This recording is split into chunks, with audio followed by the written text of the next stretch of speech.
Pour compléter le traitement de mon patient, je clique sur le monde Patient, onglet Traitement. Je le sélectionne et je fais un double clic sur son nom. Les informations de Monsieur Demopol ont bien été récupérées par le biais de sa carte vitale. Celles-ci apparaissent de couleur rouge, elles ne sont pas modifiables. Je me reporte à la séquence « Je complète la fiche du bénéficiaire » pour compléter ces informations administratives. Maintenant, je vais compléter son traitement à partir de son ordonnance. Dans l'onglet Ordo, la date qui apparaît correspond à la date de prescription que j'ai renseignée sur mon lecteur. Je note le nom du médecin, Dr Alonso, ensuite le prénom. Comme ce prescripteur n'existe pas dans le logiciel, Vega m'ouvre la fenêtre Prescripteur. Pour le créer, je clique sur le bouton Ajouter. Apparaît la fenêtre Prescripteur. Je note son prénom, ensuite son numéro, que je trouve sur l'ordonnance. Cette information est obligatoire, sinon le dossier ne sera pas télétransmissible. Je précise ses coordonnées postales, ainsi que son téléphone. Puis je clique sur Valider. Les informations du médecin sont reprises, je retrouve bien le docteur Alonso, je modifie si nécessaire la date d'ordonnance. Si je le souhaite, je peux préciser une date de début et de fin de soins. Pour télétransmettre son ordonnance, je dois obligatoirement la numériser. Je clique sur le dessin représentant un scanner et je sélectionne Ordonnance. Si ce n'est pas une ordonnance mais une DSI, je clique sur DSI Prescription. J'insère dans le scanner mon document et je clique sur Numériser. Mon ordonnance apparaît à l'écran, je clique sur Valider la numérisation. Un caducée apparaît me signalant que cette pièce justificative a bien été enregistrée. Si les soins sont prévus à domicile, je coche à domicile. Je fais de même pour dimanche et férié. Je coche en urgence si cela est spécifié sur l'ordonnance. C'est dans ce tableau où je vais noter la cotation. Chaque ligne correspond à des soins qui sont faits en même temps avec la même fréquence. J'ai 3 possibilités pour saisir ma cotation, soit en utilisant la nomenclature directement accessible dans Vega, soit en la saisissant manuellement ou en utilisant les modèles. Sur cette première ligne, je renseigne les actes du matin. J'utilise la nomenclature générale des actes professionnels. Pour y accéder, je clique sur l'icône NGAP. Pour retrouver un acte, je peux m'aider en saisissant à cet endroit un mot-clé. Par exemple, injection. Je choisis injection intramusculaire et je clique sur le bouton sélectionner.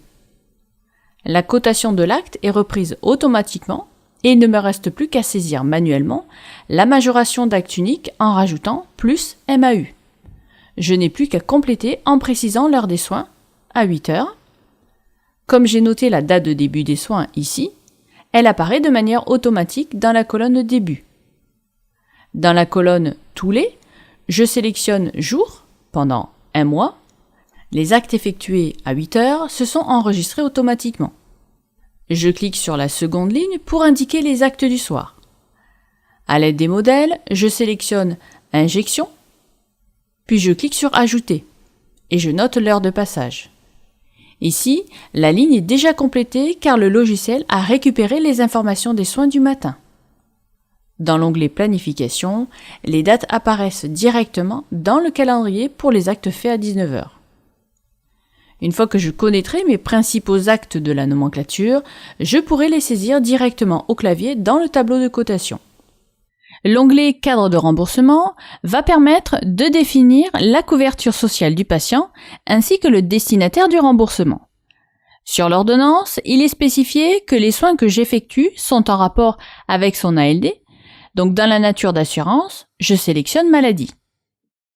L'exonération numéro 4 s'est affichée automatiquement. Elle correspond aux soins relatifs aux affections longue durée ALD. Cette information est reprise grâce à la lecture des droits sur la carte vitale du patient. De plus, je désire que mon patient ne paye rien, donc je choisis tiers payant sur la par-caisse. Cela signifie que le patient ne fait pas l'avance et l'organisme obligatoire me payera directement. Pour avoir des informations complémentaires sur les différentes options du cadre de remboursement, reportez-vous à l'annexe correspondante. Ici, mes soins ne sont pas soumis à entente préalable. Je m'assure que l'option pas de demande effectuée soit bien sélectionnée. Si mes soins sont soumis à demande d'entente ou d'accord préalable, il suffira de sélectionner pas de réponse sous 15 jours et il est important de bien noter ici la date à laquelle je fais cette demande. Si je souhaite voir apparaître des informations dans la partie nature et motif de l'acte, c'est ici qu'il faut les saisir.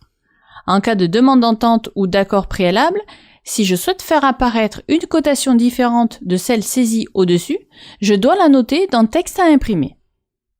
Une fois le traitement complété, je clique sur Valider. Dans la liste des traitements en cours, je vois bien un traitement au nom de mon patient, Démopol. Dans la colonne cotation, je retrouve la cotation saisie. La petite voiture qui apparaît me confirme bien que les soins sont faits à domicile. Et ici, la date de prescription de son traitement. Par la suite, je me reporte aux séquences « J'enregistre les séances » pour indiquer les dates de visite. Dans cette séquence, nous avons vu comment compléter une fiche de traitement. Après avoir ouvert une fiche de traitement, je tape le nom du prescripteur, je clique sur « Ajouter » et je complète la fiche du prescripteur. Je numérise l'ordonnance du patient. Ensuite, je coche la case correspondante si le traitement a lieu à domicile. Je clique sur NGAP pour choisir l'acte pratiqué, ou je sélectionne directement l'acte dans les modèles. J'indique l'heure, la fréquence et la périodicité. Il ne reste plus qu'à compléter le cadre de remboursement, et si nécessaire, l'onglet DEP-DAP. Pour planifier mes soins, je me reporte aux séquences, j'enregistre les séances.